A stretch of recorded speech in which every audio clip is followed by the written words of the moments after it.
Pero abre el móvil que tienes que tener un aviso y le das.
Bueno, buenos días a todos. ¿Qué tal? Hola.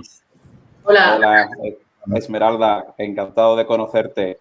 Igualmente. Hoy tenemos con nosotros un programa muy especial, ya sabéis, dentro de la faceta de Locos de Wall Street, donde la educación financiera, la formación tiene un peso muy relevante, y hemos traído con nosotros para hablar hoy a una de las personas más influyentes en el panorama en lo que educación financiera y formación tenemos hoy en día, ¿vale? Como muestra un montón, ha participado en uno de los documentales que está ahora mismo en boca de todo el mundo, que es el de Ni es justicia ni es social, de Value School, y hablaremos de ello. Tenemos con nosotros a Esmeralda Gómez López, ¿vale? Esmeralda es mentora de economía consciente, como ella misma se define, y cuya misión es ayudar a conseguir la libertad financiera. Es escritora de libros. Ahora, creo, Esmeralda, que ahora mismo acabas de publicar uno que es Quieres cobrar tu pensión, pero también tu llave a la libertad financiera, cómo comprar una casa, etcétera. Y bueno, tiene una web en la que podéis encontrar mucha información, que es laguiadelavida.com, muchos consejos. Esmeralda, no sé, ¿la presentación correcta? Correcta. Sí, correcta. Oye, que lo primero es, te hemos dado en privado 5 minutos antes de empezar, te lo damos en público. Muchas gracias por un sábado por la mañana estar aquí con nosotros para hablar de un tema que yo que es necesario, ¿verdad? Que es la educación financiera, ¿no? Gracias Así a vosotros, porque si no estuvierais vosotros aquí el sábado por la mañana, no estábamos hablando de esto. O sea que la labor es de todos.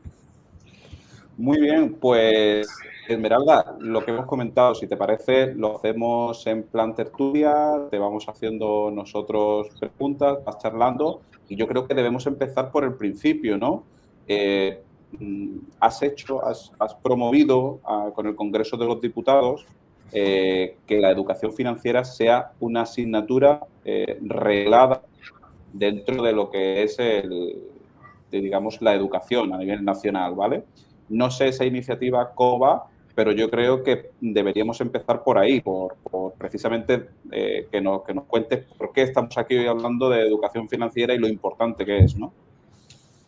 Bueno, pues son dos cosas. Efectivamente, ya ha alcanzado al Congreso de los Diputados algo en lo que llevo trabajando durante mucho tiempo.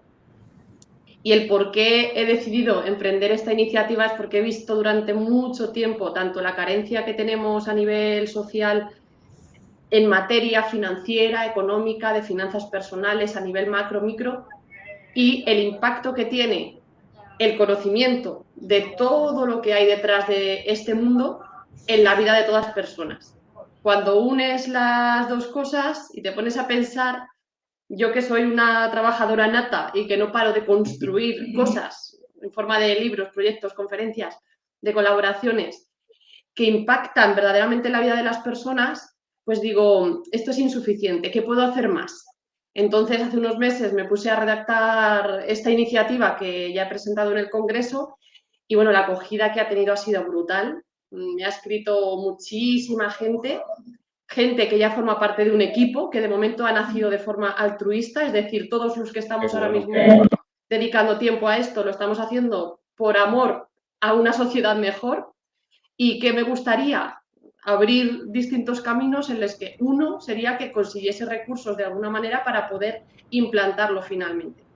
Pero bueno, se han abierto un montón de vías. Si queréis que profundicemos en ellas, yo de momento os cuento simplemente que ya he recibido respuesta y que lo estoy llevando, la iniciativa, la estoy liderando tanto a nivel nacional como a nivel autonómico. Entonces, hay una persona que ya está traduciendo la iniciativa al valenciano, que tendrá repercusión en Islas Baleares también y en Cataluña porque se va a poder presentar.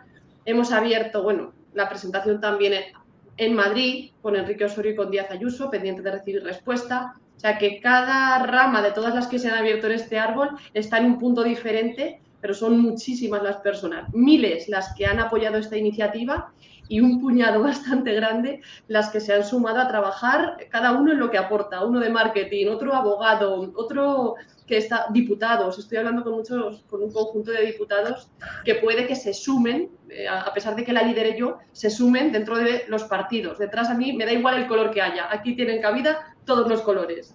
La finalidad para mí siempre es el beneficio social y yo me voy a apoyar en los que quieran remar en esto. Pues yo creo que los locos de Wall Street, nuestro granito de arena, puedes contar con ello, ¿verdad? Porque lo hemos comentado muchas veces, sobre todo Che, que está en el ámbito de educación, que esa asignatura es que es básica, ¿verdad, Che?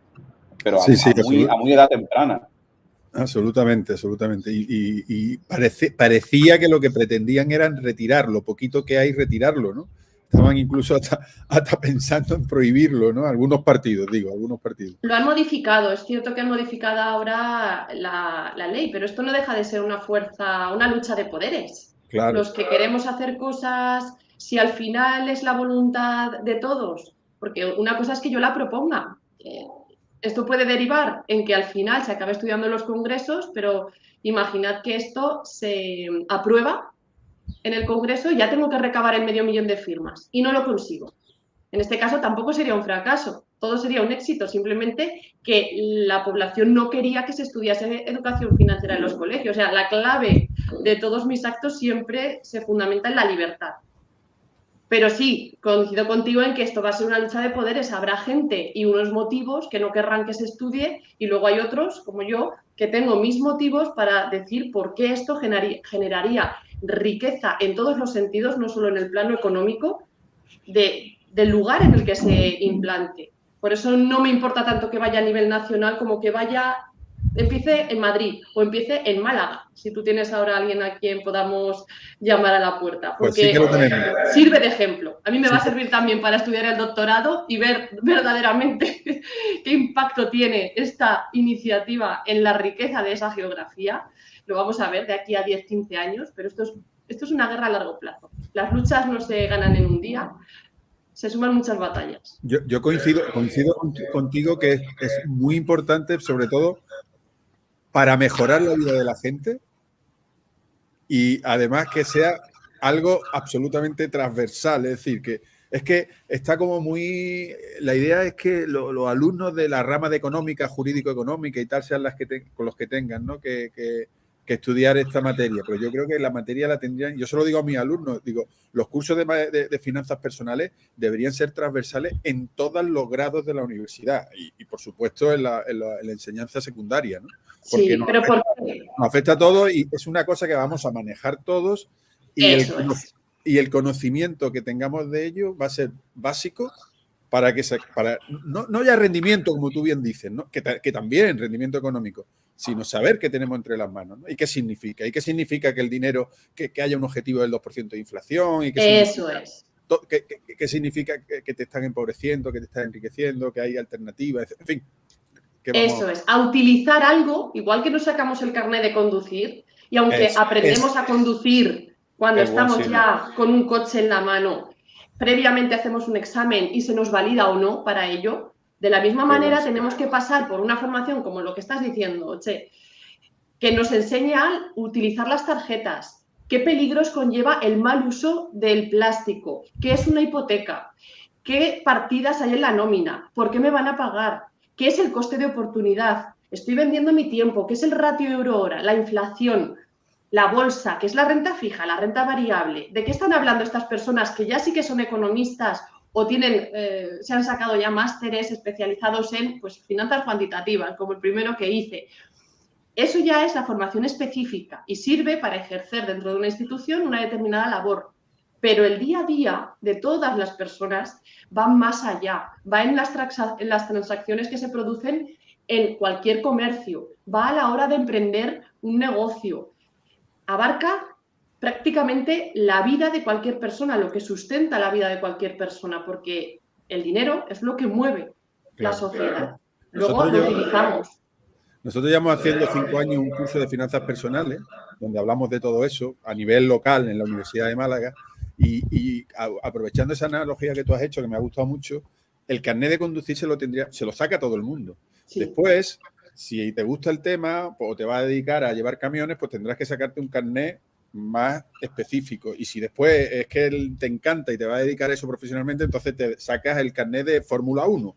Pero el carnet básico, el que todos tenemos, el carnet B, que nos permite conducir por la carretera con un coche normal, eso deberíamos tenerlo todo y coincido perfectamente. Pero Che, y sobre todo que has dado, Che, yo creo, en el punto clave, ¿no? Que al final, aunque esto no es una tarea solo de economistas o de contables, de empresarios, etcétera. O sea, ingresos entran en todas las casas. Entonces, creo que la herramienta ideal para saber manejar tus ingresos es precisamente esa. Conocer todo lo que conlleva la educación financiera. Yo lo que, en relación con lo que dice Alex, sí quería decir que desde mi punto de vista, que estoy totalmente de acuerdo, no se puede sacar el carnet de conducir o no. Eso le mejora la vida, en principio. Pero las finanzas personales son las que garantizan tu calidad de vida de cara al futuro. Es que es muy diferente, quiero decir. Que es necesario sacarse el carnet de conducir para poder trabajar, sí, pero no garantiza que tú vayas a tener una mejor calidad de vida. Y de cara al futuro, desde mi punto de vista, también como educador financiero, creo que las finanzas y la educación financiera garantizan eso, ¿no? Que es uno de los pilares básicos para que tengas una calidad de vida mejor. Y bueno, ya sabéis que yo siempre hablo de una integración holística y dentro de esos pilares está por supuesto, la educación financiera, ¿no? Pero creo que es básico para la sociedad de cara al futuro y es lo que necesitan vosotros que, como Che, que tú estás con chicos jóvenes y lo hablábamos el otro día en la Universidad de Málaga, es absolutamente fundamental que ellos conozcan ya no solo el hecho de lo que es la inflación o no, sino que mejoren su relación con el dinero, que por eso yo felicito a Esmeralda, ¿no? Porque es una labor que parece fácil, pero realmente es titánica, ¿no? Y tienen que conocerla y como vosotros sabéis que yo trabajo mucho con deportistas, bueno, pues es que no lo saben, no saben qué relación tienen con el dinero y eso es básico absolutamente. Juanjo, me ha gustado también tu intervención porque esa visión holística es la que intento llevar siempre, bueno, en cualquier creación que llevo a cabo. O sea, mi finalidad siempre es hacer atractivo el mensaje de la educación financiera porque todavía no está extendida. Entonces tengo que querer que la gente la quiera y la escuche y al final se beneficie de ella. Hablabas de los futbolistas y en realidad aplica a todo el tejido social del que somos parte también. Pero en este caso, dentro de las mentorías que hago como educadora financiera, en este caso las privadas, no las que hago colectivas, pues he tenido algún cliente que era futbolista y él mismo reconoce que muchas veces te ves al final en una situación en la que estás ganando mucho dinero y claro, sin una educación financiera detrás, esto es lo que deriva, por poner un ejemplo, de los miles que hay para cualquier persona de la sociedad, en lo que deriva es en eso, en no tener el control que termine un periodo determinado en el que has ganado una cantidad notable de dinero y sin una inversión, sin una planificación, unos presupuestos, pues al final puedes terminar incluso peor de lo que empezaste en ese Totalmente de momento. acuerdo. Totalmente de acuerdo, porque mira, yo siempre pongo el ejemplo, los locos saben, yo trabajo en un proyecto, se llama Proyecto Compass, que tratamos pues, la educación financiera como uno de los pilares básicos del bienestar integral. Y yo siempre pongo el ejemplo de un futbolista que ganó su primer 1.000.000 de euros, ¿vale? Y lo primero que hizo fue comprarse un coche deportivo personalizado de 500.000, sin tener en cuenta ni fiscalidad ni absolutamente nada, ¿no? Entonces no fue consciente que básicamente liquidó sus ganancias en ese año, ¿no? Entonces, y que ese bien era la amortización de ese bien, bueno, pues perdía el 25% de su valor según salía, ¿no? Del concesionario. Entonces, eso es fundamental. Exactamente. Mira, en relación a eso, os voy a contar una anécdota personal que es totalmente, es cierto. Bueno, para los que me están escuchando, que ahora me está viendo mi familia, esto es algo que yo llevo diciendo desde pequeña. El hecho de, yo no estaba preparada realmente para que me tocara la lotería, cuando era pequeña. Y lo decía de forma consciente y sabiendo lo que estaba diciendo. Y claro, debatíamos, nos echábamos a reír entre chascarrillos, pero ¿cómo no vas a estar preparada? Y yo se lo argumentaba. No estaba preparada porque todavía no había encontrado el camino con el conocimiento, la planificación, el posicionarme en un evento que aparentemente es idílico e ideal para todos, pero una vez más, sin educación financiera, e invito a todas las personas que nos están viendo que descubran qué es lo que pasa cuando te toca una gran cantidad de dinero y no tienes educación financiera. Lo primero es que vas a depender de todas las personas que van a llegar a ti de forma inmediata con intereses que no son precisamente el cuidar tu dinero. Muchas veces. Hay otras veces que sí, pero como no tienes educación financiera no vas a saber discernir. Por otro lado, vas a tener que saber efectivamente todo un entramado fiscal. ¿Por qué? Porque ese dinero lo ideal es que lo pongas a trabajar para ti y no lo gastes, como tú dices, que se vaya en forma de liquidez en un único proyecto, por ejemplo. Depositas todos, lo que se suele decir, todos los huevos en una misma cesta, puede salir bien o puede salir mal.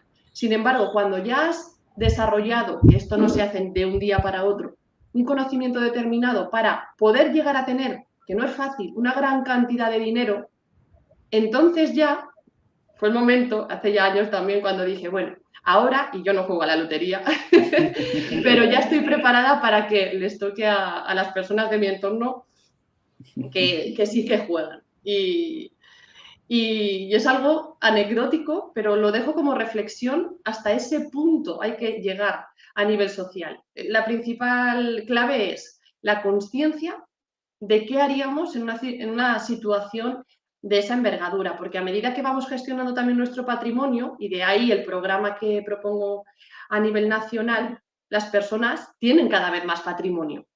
Esto es a lo largo de una vida, se gestiona a lo largo de una vida. Está fundamentada principalmente en el ahorro, que es uno de los puntos que si queréis lo tratamos, pero que ahora mismo está bastante dilapidado por el hecho de esa especie de ilusión de tener una protección social por parte del gobierno, sin criticar el rol que está haciendo el gobierno. Él juega su papel, pero erróneamente el engranaje social, nos hemos relajado y estamos suponiendo que todo nos lo va a proveer un tercero, cuando no. Entonces, por un lado es eso y por otro lado es la inversión. Esto nos va a llevar a generar un patrimonio a lo largo de una vida y a medida que vamos teniendo más cosas, más capital, más inversiones, tenemos que aprender a utilizar los seguros, a utilizar distintos productos de inversión, a asumir riesgos, a esperar pérdidas y a esperar ganancias, ambas. Claro. A proyectar y una serie de cosas que al final nos hacen ir creciendo como personas y en paralelo ese crecimiento nos permite tener también cada vez más crecimiento de capital a nivel de conocimiento y a nivel de bienes. Esmeralda, por ordenar un poco el debate, ¿vale? la charla, y enlazando con tu libro, tu último libro del problema de las pensiones y el documental de Ni Justicia ni Social, es un hecho contrastado que cada vez las pensiones van a ser más pequeñas, cada vez afortunadamente la edad media de fallecimiento se alarga. Y lo has comentado, es decir, estaba la sociedad muy relajada pensando que, bueno, como tengo una previsión social, que es la pensión, pues no tengo que hacer los deberes. Y yo creo que ese es el principal, digamos, labor de concienciación que hay que hacer con la sociedad. Es que el ahorrar e invertir con las pensiones que vamos a tener no es ya una opción, es una obligación. Y eso hay gente que no se da cuenta.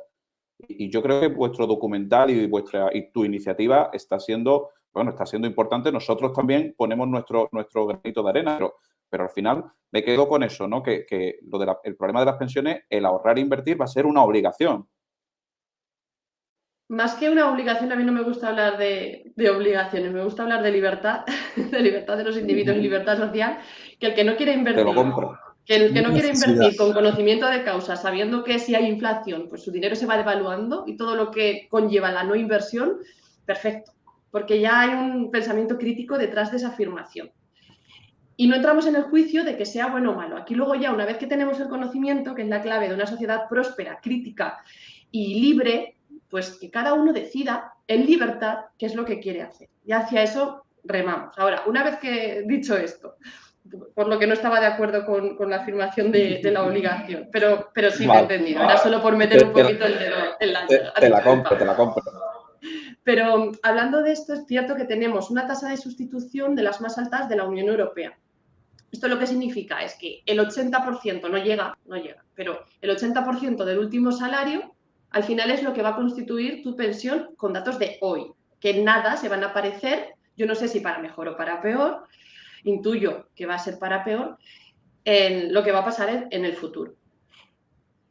Por un lado, entonces está el contexto, que es lo que el gobierno hace de momento de forma obligatoria y sin tener opción, con lo cual eso de que son pensiones solidarias basadas en la confianza, no. Aquí hay una serie de obligaciones que tenemos como ciudadanos y no tenemos opción a no pagar impuestos, a salirnos del sistema y no beneficiarnos de lo que se supone que el sistema provee. Esto es un hecho. Entonces, vamos a hablar con transparencia y que sepamos cada uno el rol que tenemos y que jugamos y hasta qué punto tenemos libertad o no de actuación. El contexto es este y en el documental afrontamos una posible solución de las infinitas que hay hacia dónde podríamos ir, pasando por, primero, la capitalización, es decir, la inversión del dinero, que habrá que ver de dónde sale, tendría que constituir un fondo, porque ahora mismo no hay inversión en ningún sitio, hay un sistema de reparto en el que yo cojo el dinero de los que están trabajando y se lo reparto a las personas que están jubiladas a razón de 2 trabajadores por cada jubilado, es lo que tenemos actualmente. Y eso, pasando por el sistema de capitalización y de inversión, lo vamos a diversificar también. Y unos impuestos que están pagando ahora las empresas por las personas que trabajan para las empresas se podrían echar a lo que se conoce como la mochila austriaca y se va a llevar a medida que vamos cambiando de empresa.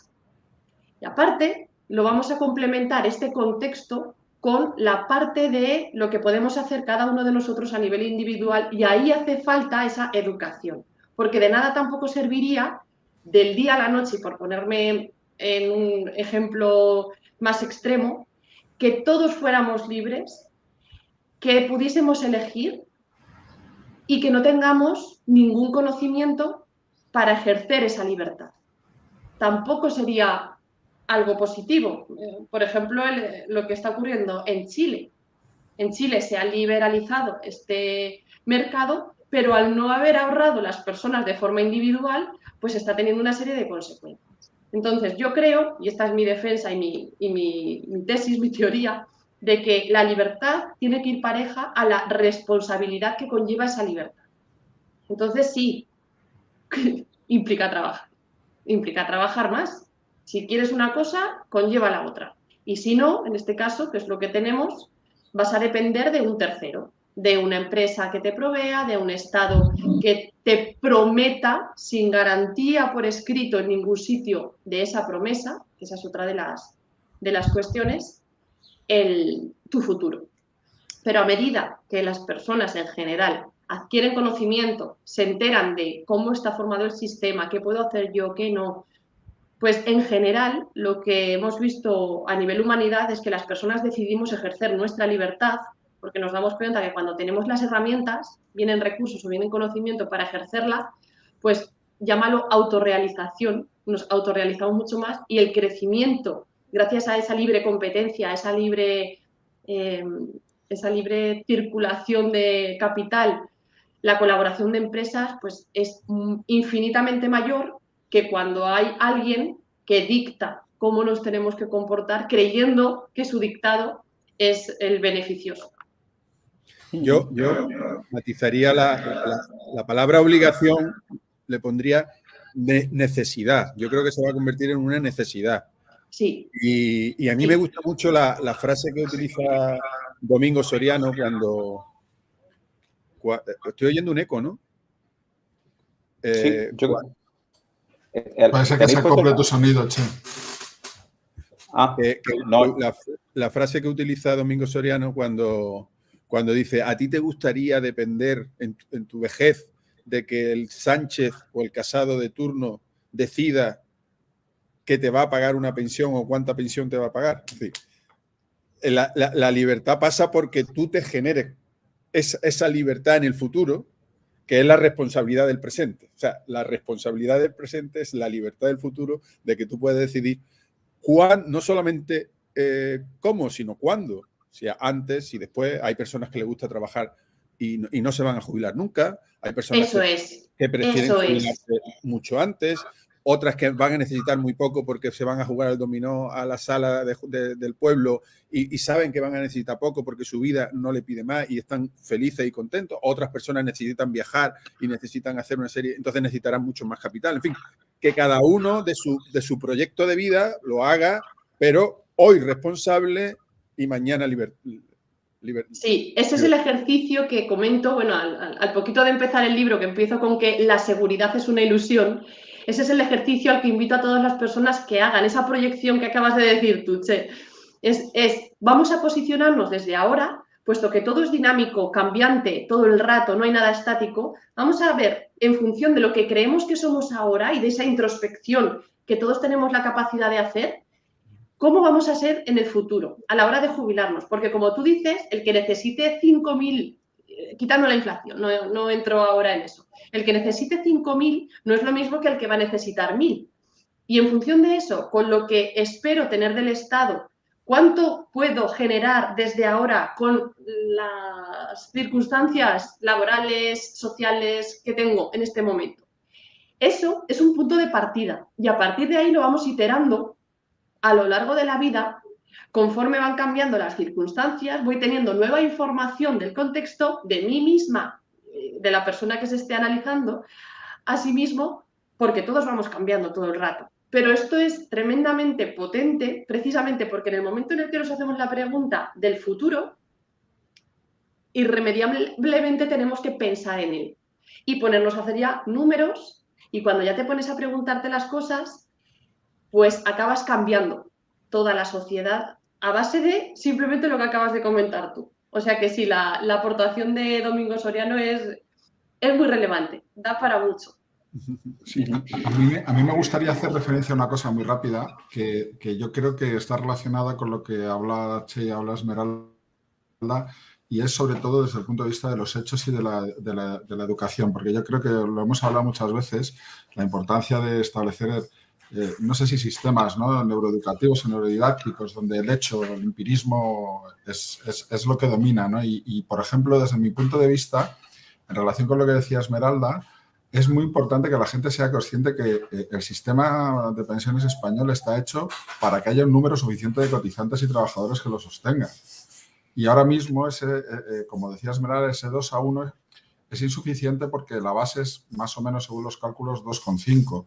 Con lo cual, si nosotros tenemos claros esos hechos, podemos empezar a tener claras más cosas. Y además, porque luego es lo que tú hablabas, Esmeralda, de la ilusión, creo que es un economista de Duke que se llama Dan Ariely, en Estados Unidos hizo un estudio en el cual establecía que la gente creía que iba a necesitar el 75%, digámoslo así, de sus últimas ganancias para poder para poder tener el nivel y la calidad de vida deseado, ¿no? Y resulta que se demostró que no, que para poder mantenerlo necesitaría el 135%. El de los ingresos. 135. Lo menciono Correcto. en quieres cobrar tu pensión. Fenómeno. Sí. Pues fijaros qué importante es eso, ese hecho, ¿no? Porque hay que demostrar a la gente con educación y desde un punto de vista empírico, que creo que es el importante, ¿no? Ese tipo de cosas. Totalmente de acuerdo. Yo creo que aquí, y es lo bonito, o sea, todas las ramas tienen cabida. Porque si te das cuenta, lo que acabas de mencionar, aquí ya hay matemáticos, hay filósofos, hay economistas, hay gente, hay empresarios. Detrás de esa afirmación estamos ya colaborando, es multidisciplinar. ¿Para qué? Para mejorar la sociedad en su conjunto. O sea, vamos a conocernos, no somos perfectos. Esa es la primera premisa, nos equivocamos, erramos por el camino. Y creemos cosas que luego no son, todo el rato. Entonces tenemos que jugar con esta incertidumbre y abrazar esa incertidumbre.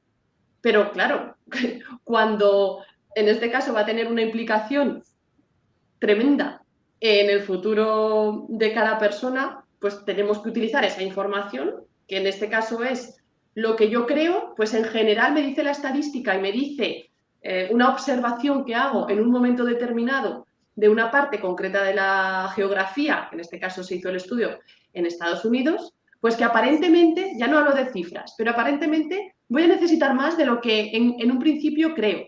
Pues ya solo con eso, y te lo pongo en bandeja, utilízalo. Y eso luego ya deriva en todo lo demás. Esmeralda, hablando de lo que es el ahorro, no sé, supongo que os pasará mucho a todos vosotros, y en especial a ti. Seguro que mucha gente joven se acerca, y a lo mejor no tan joven, y dice que quiere empezar a ahorrar, que quiere empezar a invertir, pero no sabe cómo, nunca ve el momento. Yo el otro día estuve charlando con un amigo y me decía, pues es que no sé si ahora es buen momento, porque ahora mira las caídas que está viendo. Y digo, yo le di mi opinión, digo, mira, al final siempre vas a encontrar una excusa para no hacerlo. ¿Cómo abordas tú esa pregunta? ¿Qué es las primeras pautas que tú le das a una persona que quiere, que entiende la problemática que hemos comentado, que has comentado de las pensiones y demás? Y mira, aquí te dice Gonzalo que acaba de comprar 2 libros, Esmeralda. Te lo está diciendo en el chat. Pues gracias, Gonzalo. Y espero que sea de utilidad. Entonces, ¿cómo abordas tú esa primera iniciativa de alguien que quiere decir, oye, ¿por dónde empiezo? ¿Cómo lo hago?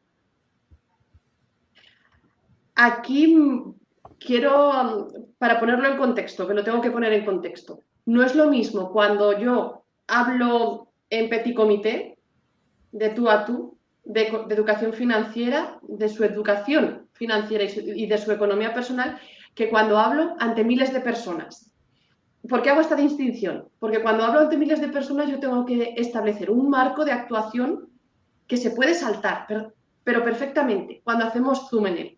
Es decir, que hay una serie de pautas que a priori son beneficiosas para la economía del conjunto. Pero, dependiendo de también ese contexto, hay veces que por tener un salario que no llega a fin de mes, por tener unas circunstancias personales determinadas, pues en ese momento hay que tratar con suma delicadeza y respeto la naturaleza individual de cada uno. Entonces, habiendo hecho este inciso, que es muy importante, ¿qué diría ahora en general? Siempre supeditado a las condiciones del contexto y que éstas lo permitan. Pero suponiendo que ya hemos empezado con la educación financiera, que ya está en los colegios, entonces, desde la primera paga y en un entorno equilibrado de precios, pues la persona va a retirar una parte de su dinero, yo hablo siempre de porcentajes, totalmente abierto a lo que cada uno pueda, pero en el momento de recibirlo. ¿Por qué? Porque si dejamos para el final el ahorro, por la ley de Parkinson de que el gasto se expande hasta la totalidad de los ingresos, y no solo aplica esto, nuestro tiempo se expande hasta la totalidad del tiempo disponible para la ejecución de un trabajo, y así sucesivamente, si nos damos cuenta, los estudiantes que nos estén ahora mismo escuchando, y en un montón de circunstancias más. Digamos que es como el agua se va a adaptar al recipiente y en este caso con los gastos ocurre lo mismo. Entonces, aquí hace falta la disciplina, el trabajo y el esfuerzo y sacrificio de retirar una partida cuando se puede, antes de que duela. Es mucho más difícil, una vez que estamos gastando una cantidad determinada, ahorrar que hacerlo desde el principio. Desde el principio, si una persona gana, imagínate un salario de 1.500, es más fácil destinar 100 euros, 200 euros al ahorro y a la inversión, en función de si se tiene o no se tiene consumo financiero, que hacerlo cuando ya la persona está gastando los 1.500 euros. Este es una de las pautas. El por qué le voy a decir que debería hacer esto. Yo no le voy a decir que haga eso, una vez más, yo lo que le voy a decir es, si tú no haces esto, que sepas las consecuencias. ¿Cuáles son las consecuencias de no ahorrar nada y gastarlo todo? Bueno, pues que vas a depender totalmente de la persona que te está dando ese sustento, que el día de mañana vas a depender de un Estado con todo el riesgo que tiene y con bueno, en esto podría entrar, porque sí que tengo críticas a cómo está construido el gobierno. La forma de elegir a nuestros gobernantes tiene agujeros. Precisamente por el sistema, no por los gobernantes. Las personas que forman parte de ese sistema se tienen que adaptar a las reglas de ese juego, pero es que las reglas de ese juego, desde mi punto de vista, no están bien definidas. Di uno. No te escapes. Una regla, un agujero, pues que el hecho de que no haya una penalización, por ejemplo, cuando sale un político que no ha cumplido, por ejemplo, la promesa electoral, o que los presupuestos generales del Estado no se comporten como la cuenta de resultados de cualquier empresa, de manera que si no hay demanda y la empresa no tiene esa demanda social, acaba quebrando. En ningún momento quiebra esta parte del gobierno. A la hora de, por ejemplo, elegir también a nuestros gobernantes, necesitan el voto de las personas. ¿Y qué van a hacer los gobernantes para ganar el voto? ¿Qué es lo que necesitan para gobernar? Pues ganar la opinión pública. La opinión pública puede o no estar alineada con los beneficios de todas las personas que constituimos una geografía. Entonces, como no hay una garantía de que la opinión pública esté alineada a los beneficios de esta geografía, la confianza que yo personalmente puedo depositar en esto, pues me la guardo de momento, hasta que se mejoren estas circunstancias. Indudablemente hay buenas personas en todos los lugares, pero ya depende de la persona y no del sistema que está formado. Dicho esto, y por continuar, diría... Estamos muy de acuerdo en eso, ¿eh? Sí, es una crítica que tengo, vamos, abierta, no, sin más. Para fomentar a las personas a que ahorren y a que inviertan, digo frases como la de que la inflación hace que se pierda la mitad de tu dinero, el poder adquisitivo realmente, tú sigues teniendo la misma cantidad, pero se pierde el poder adquisitivo, la mitad, a razón de 30 años a una inflación del 2%, por ejemplo. Entonces, una vez que ya la persona se ha empapado de cuáles son las consecuencias de no ahorrar o de no invertir, que de forma libre decida si asume el riesgo de invertir o decide perder poder adquisitivo y no ahorrar. Bueno, y si te parece, en verdad, entramos un poco en lo que es la siguiente fase. Hemos hablado de por qué ahorrar, tú lo has explicado, el problema de las pensiones, ¿vale? O tú dices que le pones la perspectiva para que ya tome la decisión. Ahora vamos a lo siguiente, que es ahorrar, pero esto no basta. Y porque ahora tenemos, y además está muy, muy de moda el concepto, tenemos el problema de la inflación, ¿no? Entonces tenemos que pasar o recomendar o hacerle ver, como tú dices, que hay que invertir. Ahí, en ese punto, entiendo que también discernirá entre la formación financiera que tenga cada uno de los ciudadanos, pero claro, porque no se puede dar para todo, pero ahí, por ejemplo, ¿qué piensas? ¿Gestión activa, gestión pasiva? Entiendo que dependerá mucho de la formación que tenga, ¿no? Y de su perfil psicológico a título personal y de su momento vital en el que viva. Aquí es que hace falta relacionar, como bien hacéis algunos de vosotros, la parte de la educación financiera con lo que somos cada uno a nivel humano. Una persona que pretenda tener una familia numerosa, sacarse un máster, es decir, invertir en su futuro. Que tenga un proyecto de vida determinado, pues tendrá que alinear sus finanzas a ese proyecto vital determinado. Entonces, no hay una única fórmula, hay infinitas, bueno, hay 8.000 millones de personas realmente, tantas como los que habitamos el planeta. Pero básicamente, ¿cuáles son los pilares que sostiene cualquier patrimonio, cualquier cartera de inversión? Pues primero la diversificación. Desde mi punto de vista, y esta es otra crítica que lanzo a algunos de mis amigos, entornos, que son muy buenos en un sector concreto, creyendo que ese sector concreto erróneamente va a estar perpetuo el resto de la vida y que sus conocimientos, que en este caso son sobresalientes, les van a permitir también lucrarse durante toda la vida en ese sector. Este es un error habitual también en el mundo de la inversión, el depositar todos tus recursos o conocimientos o patrimonio en un único activo, que podría ser el de las criptomonedas, el de la inversión inmobiliaria, por mencionar algunos, o depositarlo, la paga extraordinaria que te dan, que además te dan un beneficio fiscal, imaginar en la empresa que te está dando de comer. Esto, en general, a grandes rasgos, siempre hay que hacer el business case, el análisis, pero a grandes rasgos sería un error. ¿Por qué? Porque, por un lado, si tú pierdes el trabajo o si le va mal a la empresa que te está dando de comer, tú estás depositando también, además, te estás convirtiendo en accionista.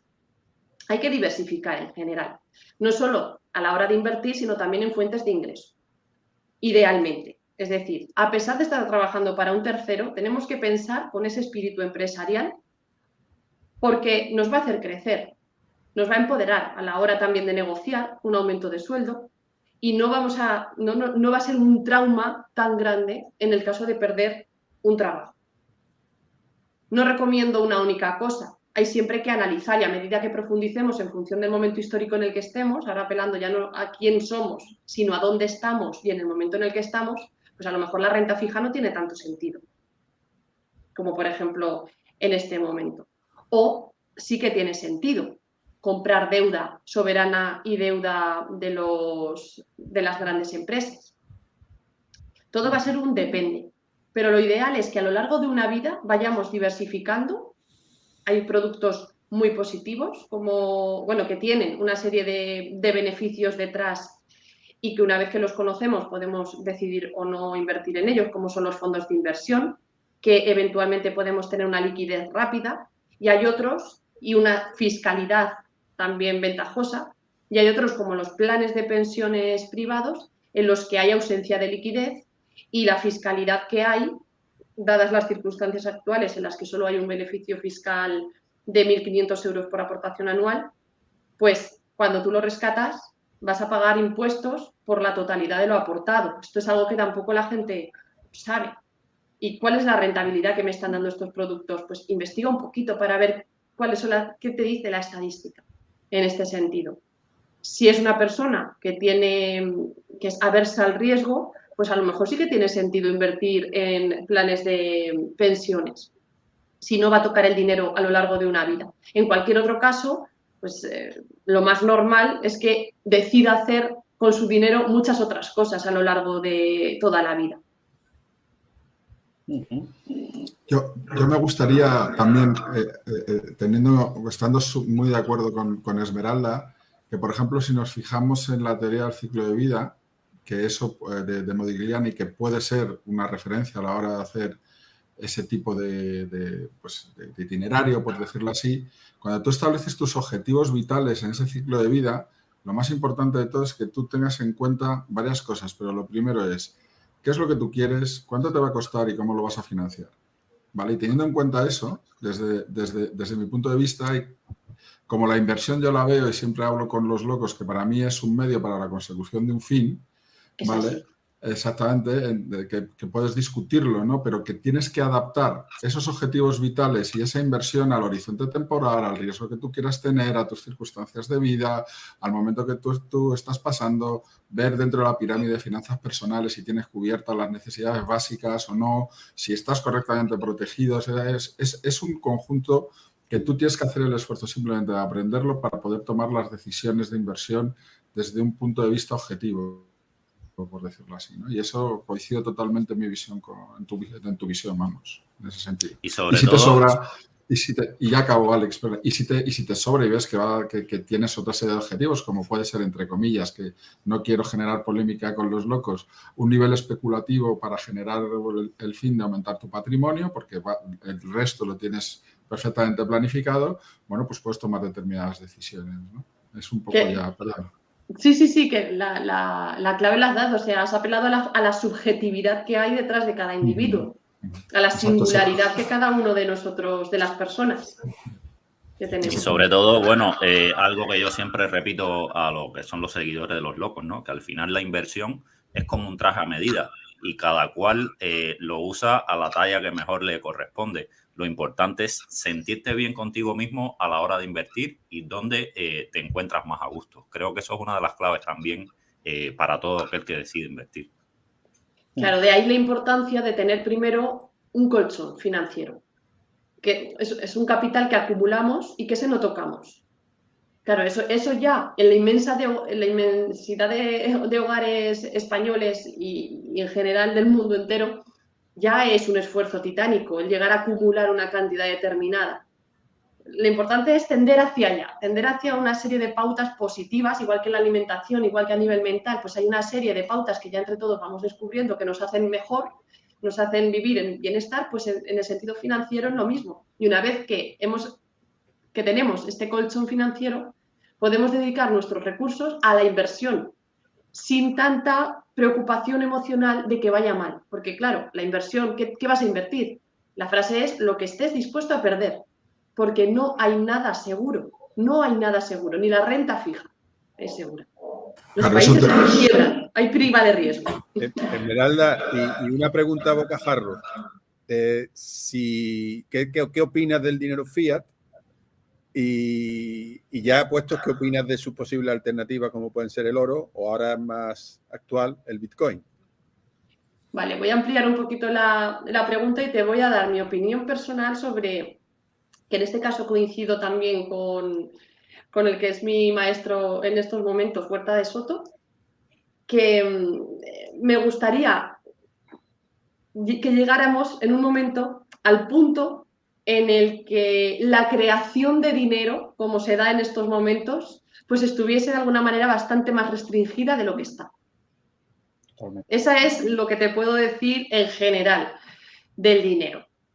¿Por qué? Claro, el crecimiento aparentemente sería más pasito a pasito, pero las crisis que estamos viviendo y que al final pueden ser devastadoras para una generación concreta, cuando te pillan, pues estarían muchísimo más mitigadas. Eso es lo que te puedo decir. Más cuestiones sobre el dinero. Pues no estoy de acuerdo, por ejemplo, con que desaparezca el dinero físico y que se imponga el dinero virtual, porque esto yo creo que atenta directamente contra la libertad de los individuos, contra la privacidad de los individuos, y como ataca directamente a uno de mis valores, que es la libertad, pues no estoy de acuerdo. O sea, es algo, lo podría argumentar desde el punto de vista teórico, pero te respondo desde la parte emocional.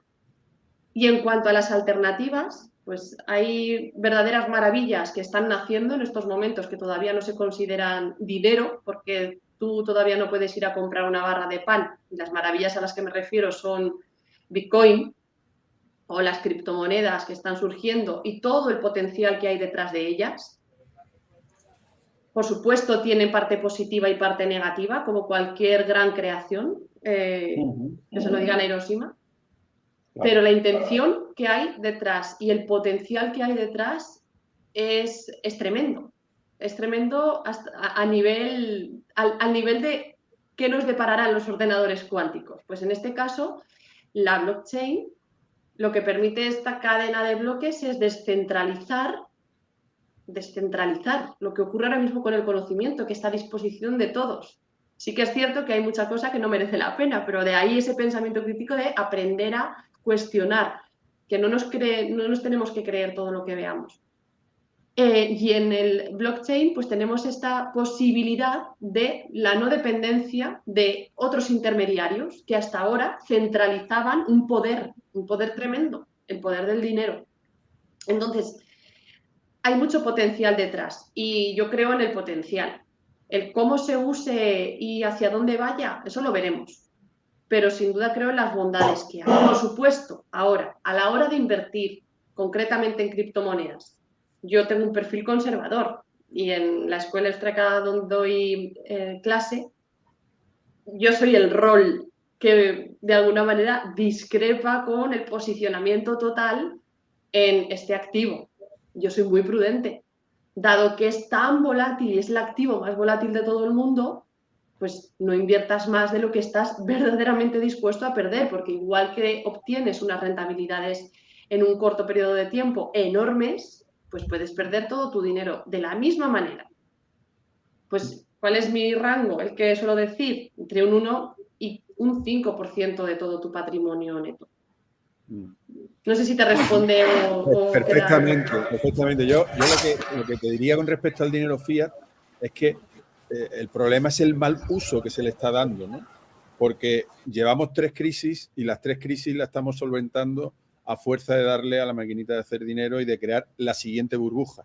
Sí. Y cuando resolvemos esa burbuja, creamos la siguiente, ¿no? Y creamos la burbuja de la vivienda y cuando rompió la burbuja de la vivienda, creamos la burbuja de los bonos y después vino la de la pandemia. Y claro, además, como cualquier drogadicto, cada vez se necesita más dosis. Eso es. Y si tú ves la curva de la oferta monetaria de los bancos centrales, no es que se vaya empinando, o sea, no es que sea muy empinada, es que cada vez se empina más. Es decir, la segunda derivada también es positiva, es decir, cada vez más y más. ¿Por qué? Porque necesita cada vez más dosis. Y entonces, hasta el punto de que ya se quitan los bancos centrales la careta y dicen que no, que su objetivo no es el 2%, que bueno, que es a largo plazo, pero que en definitiva lo que te están diciendo a la cara es te voy a quitar el 2%. Mi objetivo es quitarte solo el 2% del valor de tu riqueza acumulada. Y claro, cuando todas esas salidas en falso se van produciendo, la gente tiene cada vez más incentivo a utilizar las alternativas, ¿no? Y esas alternativas lo que pasa, tienen el problema, yo ya no diría tanto de la volatilidad, si lo hace a largo plazo, pero sí del riesgo regulatorio, ¿no? Y solo en aquellos países donde ya el riesgo regulatorio prácticamente no existe, como puede ser Venezuela, Nigeria o países donde ya han perdido totalmente el Estado, el control de la moneda, es donde verdaderamente se ha impuesto, ¿no? Ojalá no tuviéramos que utilizarlo y solo lo dedicáramos a reserva de valor, pero es probable que si seguimos dándole a la maquinita de hacer dinero para solventar crisis, nos veamos abocados a utilizar la otra. O sea, me ha encantado también tu reflexión. Bueno, yo estoy aprendiendo ahora también muchísimo, porque yo de formación soy matemática y aunque no he parado nunca de estudiar, pues ahora, con la intención de hacer en un futuro el doctorado, estoy aprendiendo muchísimo de mis compañeros y profesores en el máster de economía austríaca. Y una de las, como economista que hay algunos de vosotros sois, a mí me faltaba esa base sólida para entender realmente la economía desde el punto de vista de la acción humana, por supuesto, y atendiendo a la subjetividad que todos llevamos dentro. Y la reflexión a la que apelas, curiosamente, es muy peligrosa el arma de la impresión del dinero tal y como está construido este sistema. Aparte de por todo lo que tú has comentado, es porque una vez más se generan un montón de falsas ilusiones cuyos resultados hacen confundir la opinión de las personas. Como por ejemplo, si yo ahora imprimo un montón de dinero para poner en circulación y que la gente produzca, y encima yo redirijo esta producción hacia donde yo quiero, claro que vas a incentivar la economía. ¿Por qué? Porque hay un montón de dinero en circulación, pero ¿de verdad eso va a resultar en un crecimiento a largo plazo? ¿O puede derivar precisamente, dejas abierto a que como no estás haciendo que a través de la competencia los actores que verdaderamente sostenemos el país, que son las personas que trabajamos en él de forma libre, compitan de forma libre y generen esa riqueza que al final repercute en toda la sociedad, porque la sociedad es la que demanda esa riqueza, y si no la demanda, las empresas van a ir quebrando, En realidad lo que estás haciendo es poner un parche que puede salir por la tangente, que es lo que estamos viendo. Y al final, todas estas herramientas regulatorias que puede que hayan tenido eficacia en un periodo determinado del tiempo de forma aparente, pues empieza a verse que estas herramientas ya no tienen poder. Y esta es la tesitura en la que nos encontramos ahora con el Banco Central Europeo. Veremos por dónde sale, pero tenemos un problema a nivel mundial. Tenemos un problema porque se encuentra entre la espada y la pared. Ahora mismo efectivamente, no tiene margen de maniobra. Lo que hasta ahora le servía, estas políticas monetarias, ahora mismo no tiene margen de maniobra. Bueno, veremos qué pasa cuando se retiren los estímulos que hasta ahora han paliado parte de los efectos de la actual crisis. Bueno, ya han buscado algún enemigo externo como Omicron, ¿no? Que han echado, la Reserva Federal ya ha echado la culpa de alguna cosa. Así que es curioso. A mí me gustaría que apeláramos un poquito más también, esto es un llamamiento así general, porque dentro de mi educación financiera son valores, que reconozcamos que todos nos equivocamos, por supuesto. A pedir perdón, no, pero es que es verdad que eso me aburre un poco, porque eso denota falta de madurez a nivel individual y a nivel colectivo. Sé que puede ser peligroso el reconocer me he equivocado, porque eso al final puede mover los mercados, pero bueno, esto es una transición en la que todos vamos creciendo, no nos preocupemos. Pero que pidiéramos perdón como políticos, como personas que tenemos cara al público, que reconozcamos que estamos aprendiendo, que quizás sea esto un prueba y error, que nos sintásemos un poquito más cómodos en esa incertidumbre. Entonces, eso de buscar siempre culpables fuera de nosotros mismos es algo que me lleva chirriando desde pequeña cada vez que en mi entorno ponían las noticias, porque yo no las veo por decisión propia. Al final es un tema de estilos. Yo creo que es un tema de estilos de liderazgo, ¿no? Y el liderazgo transformacional ha desaparecido absolutamente. Básicamente ese liderazgo lo que hace son los sesgos de confirmación para buscar culpables y el sentimiento de culpabilidad que desaparezca y básicamente tener la capacidad de poder decir, bueno, yo lo he hecho todo bien, los culpables son otros, ¿no? Y estoy totalmente de acuerdo contigo. Es una pena y necesitamos aprender a pedir perdón otra vez. Totalmente de acuerdo, Esmeralda.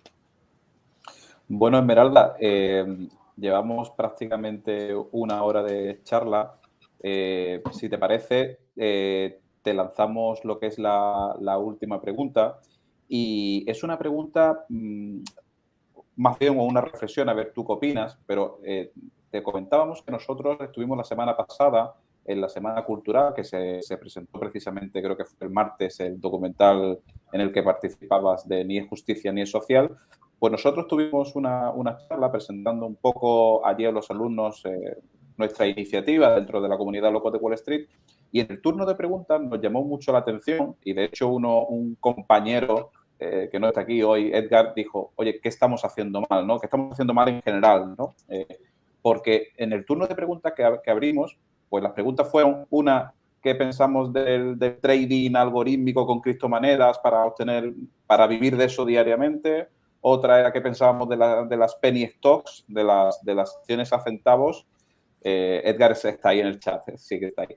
Y al final, no sé, nos llamó un poco la atención que vemos que la gente joven, o nos preocupó, que la gente joven quiere conseguir la riqueza a base de atajos, ¿no? ¿Qué estamos infundiendo mal? ¿Qué está pasando con las criptomonedas? Con ciertos anuncios de arte rico operando una hora.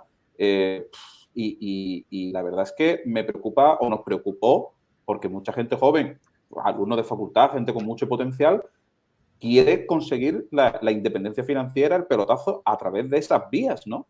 Y no sé si esa preocupación también te llega a ti, tú lo percibes. ¿Qué puedes decirle a esta gente joven? Bueno, yo personalmente no lo percibo. No sé si es porque no llegan a mí ese tipo de personas con esas inquietudes. Yo, los jóvenes que conozco, pues realmente quieren estudiar, se preocupan por el entramado social, por el trabajo, por el contexto, por su futuro. Y luego, si hay a ese colectivo, concretamente, lo que le podría decir es que lo intente. Si realmente cree que puede conseguir la riqueza por esa vía, que lo intente, pero siempre apelando al pensamiento crítico. Y es lo que suelo decir, el cuestióname a mí, lo primero. Cuando intento hablar, siempre es el cuestióname a mí, a Esmeralda Gómez López. Cuando esto lo haces, al final acabas cuestionando a la empresa que te está intentando vender un producto, a esa persona que has visto en un anuncio, que yo también me publicito cuando hago mis formaciones. Yo ahora mismo me estoy vendiendo, vosotros os estáis vendiendo, todos nos estamos vendiendo constantemente. Un profesor de universidad, un panadero, cualquiera nos estamos vendiendo constantemente. Entonces, yo haría un llamamiento a ese pensamiento crítico, a la educación, una vez más es la base. Normalmente no va en mi filosofía eso de los pelotazos, precisamente vuelvo a irme a que yo no juego a la lotería. Bueno, eventualmente y por una razón social. Pero no creo que la vida vaya de pelotazos. Yo creo que la vida va más de un crecimiento constante que podríamos llegar a vivir muchísimo mejor, indudablemente lo creo, trabajando estrictamente lo que se considera como trabajo, menos horas de las que se están trabajando. ¿Pero por qué? Porque habrá cambiado el contexto y habremos ido hacia un mundo bastante más eficiente en el que nos vamos a apoyar de esa innovación y esa tecnología que entre todos estamos creando, con una esperanza de vida mucho más alta incluso de la que tenemos ahora, con mejores calidades, más conocimiento. Yo visualizo un mundo en el que no se trabaja tanto y se estudia más.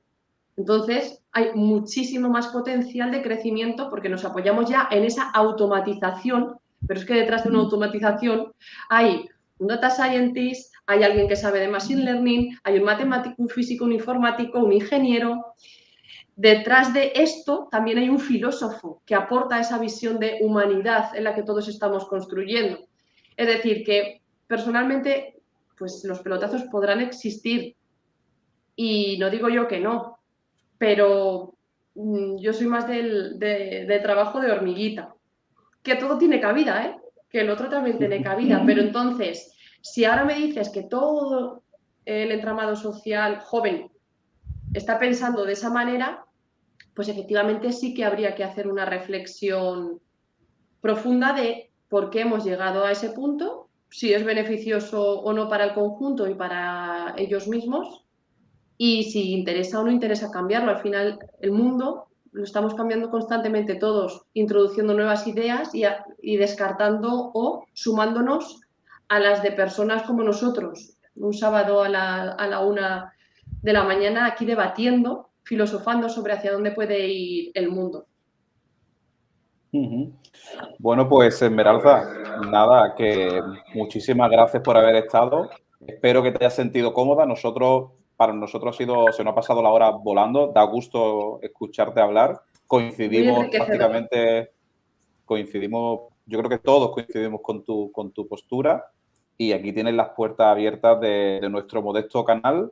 Y ojalá tengas suerte en esta iniciativa porque la educación financiera, yo creo que lo que te podamos ayudar, nosotros dalo por hecho. Es decir, ojalá tenga al final esas entrevistas que dices que tienes con políticos y tal y esas actuaciones pues fructifiquen. Será bueno para toda la sociedad, seguro, seguro. Tu suerte ahí, en esa faceta, será de todos. Así que... Sin ninguna duda. Pues muchísimas gracias, Esmeralda. Ha sido un placer. Muchas gracias, un placer. Pasar la mañana con vosotros. Un abrazo. Gracias, Esmeralda. Que estáis. Hasta luego. Hasta luego. Chao,